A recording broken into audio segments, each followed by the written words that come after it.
I've never really liked the question, what's your favorite movie? I think it's because there are so many ways that I could answer that question, or so many ways that I could interpret that question and then feel compelled to answer it through what's my favorite film, what's my favorite animated movie, favorite musical, favorite tearjerker, favorite cringe fest. I love them all, and I don't want to leave any of them unmentioned. I love story. I like being told how to feel. I like connecting to a character through our shared vulnerability, even though they might get hurt, or I might. And that's why, for a while now, my answer to the question, what's your favorite movie, has been The Brothers Bloom. It answers that question through a lot of perspectives. It's a really beautiful cinematic experience. It is really charming and fun. It's a tearjerker for me, but I cry during most movies, so maybe that doesn't actually count. Also, it's a guidebook to magical thinking and the power of the human mind, and that's what I'd like to talk about today. Aleister Crowley was an occultist from the early 20th century. He stated that magic is the science and art that provokes change in conformity with the will, or that all intentional acts are acts of magic. So, what does this mean? Anytime you decide to enact your will upon the universe, you are performing a magical act. So, really, that means anything. Crowley also said, why should you study and practice magic? Because you can't help doing it, and you had better do it well than badly. So, let's say you see someone struggling, and you offer to help or offer a kind word, and you've done a magical act. You've affected change in the universe. Or maybe you see that person struggling and you decide to make things harder for them. It's also an act of magic. We are all, at any point in time, a god or a devil. Kingdom of heaven or hell is here right now. But that's not what we're talking about right now. We're talking about story.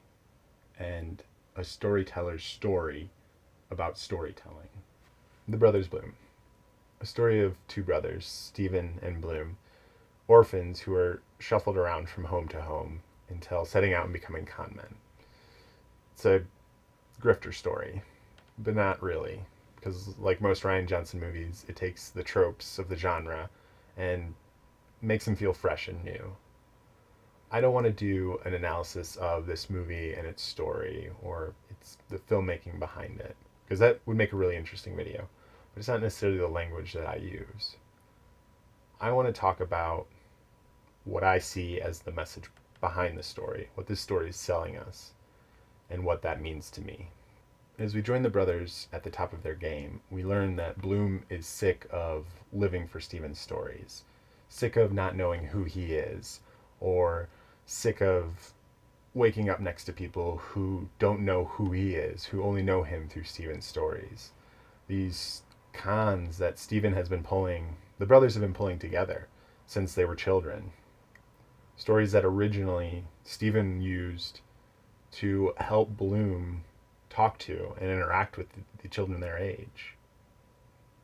As the narrator tells us in the opening sequence, and being who he wasn't could be as he wished to be.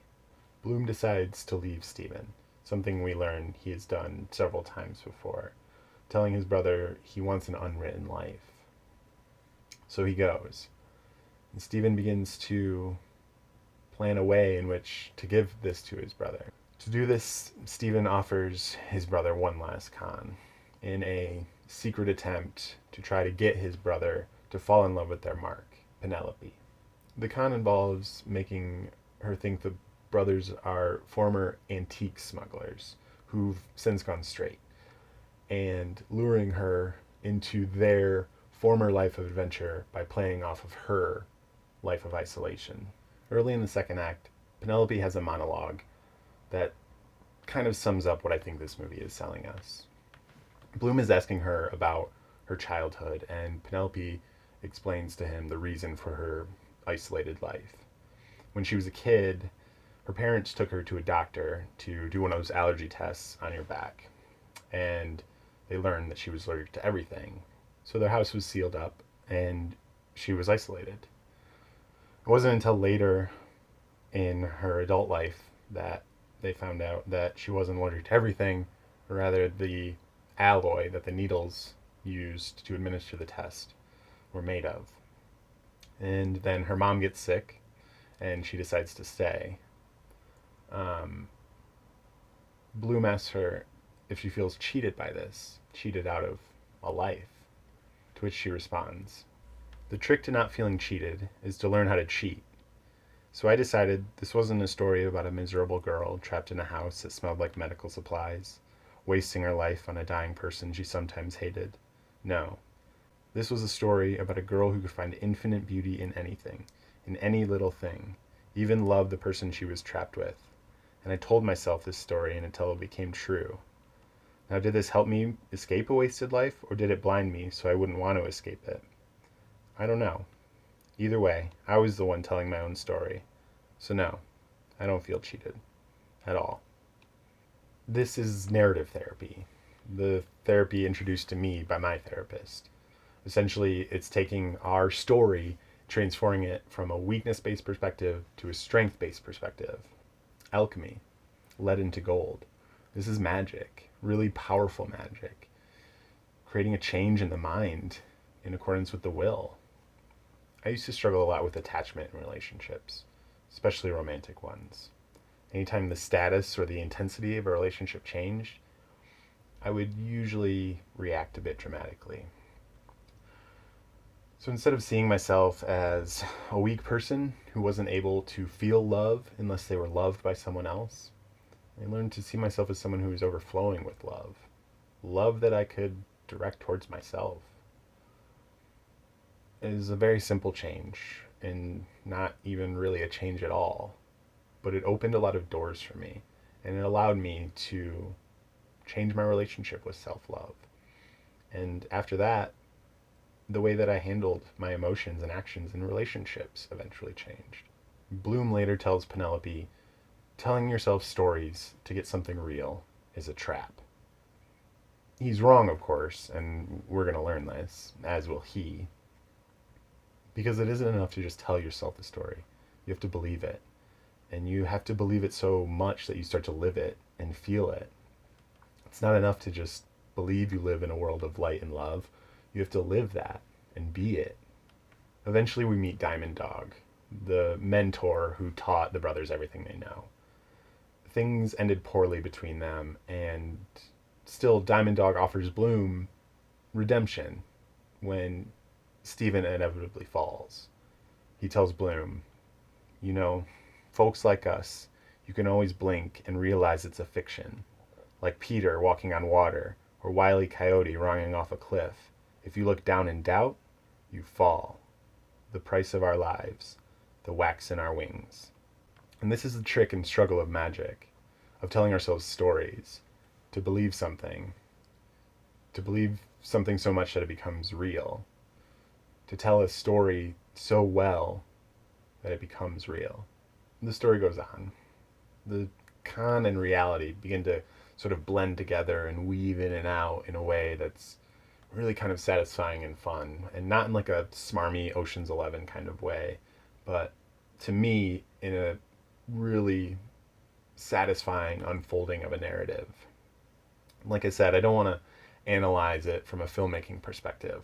What I want to do is explore what we're being sold here, and that is the importance of story. There's a reason we have volumes of mythology across all cultures. There's a reason we tell stories about heroes overcoming darkness. There's a reason you would tell a scared child who just woke up from a nightmare a fun or kind or beautiful story to make them feel better. There's a reason we have a multi-billion-dollar a year industry built around telling us stories. Storytelling is important to us as humans. The human brain responds to storytelling. You already have a story in your head that you tell yourself about you or about that person that you hate. And you can change that story in subtle ways for better or for worse. At any moment in time, we are all either a god or a devil, heaven or hell. The choice is yours. One of the final lines of the movie puts a nice little bow on the message that's being sold to us. You know, he said this thing to me once. He said to me, "There's no such thing as an unwritten life, just a badly written one." I love you, Bloom. You know what we're gonna do? We're gonna live like we're telling the best story in the world. Are you ready?